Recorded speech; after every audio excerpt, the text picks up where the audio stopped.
పార్లమెంటులో విభజన చట్టంలో ఏదైతే ఆనాడు చెప్పబడినటువంటిది తెలంగాణ ఆంధ్రాలకు ఉమ్మడి రాజధానిగా హైదరాబాదు ఒక 10 సంవత్సరాల తర్వాతన ఆంధ్రప్రదేశ్ ప్రత్యేక రాజధాని ఏర్పాటు చేసుకుంటుంది అని చెప్పబడినటువంటి ప్లేస్లో ఇదిగో సో అండ్ సో ఊరు ఆంధ్రప్రదేశ్ రాజధానిగా అన్నటువంటి దాన్ని అందులో మెన్షన్ చేసేదే ఇప్పుడు తాజా బిల్లు.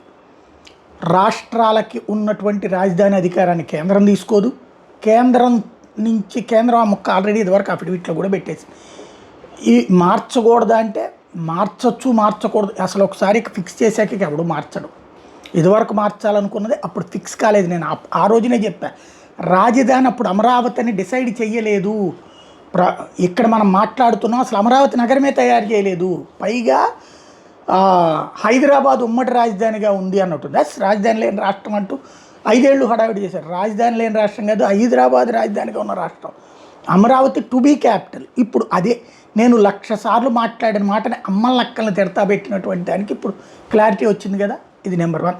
నెంబర్ 2 వచ్చేటప్పటికి ఎప్పటికైనా సరే విజయవాడ, గుంటూరు, తెనాలి, మంగళగిరి ఒకప్పుడు VGTM కూడా దాన్ని ఎక్స్పాండ్ చేసి capital regional development authority CRDA. అందులో కొన్ని అదనంగా అటు ఉయ్యూరు దాకా కలిపామన్నారు, ఇటు నూజివీడు దాకా కలిపామన్నారు, ఇటు చిలకలూరుపేట దాకా కలిపామన్నారు, అటు పక్క నదిగామ దాకా కలిపామన్నారు. ఎన్ని కలుపుతా ఉన్నటువంటి CRDA పరిధిని అమరావతి నగరంగా ఇప్పటికన్నా ప్రకటించండి. వాళ్ళు అందులో రాస్తారు అంతవరకే రాజధాని పేరు అని. రాజధానికి జ్యూరిస్డిక్షన్ లేకపోతే ఎట్లాగా? ఆ జ్యూరిస్డిక్షన్లో విజయవాడ, గుంటూరు, తెనాలి, మంగళగిరి మున్సిపాలిటీలు, కార్పొరేషన్లు, పంచాయతీలు విలీనం చేయకపోతే ఎట్లాగా?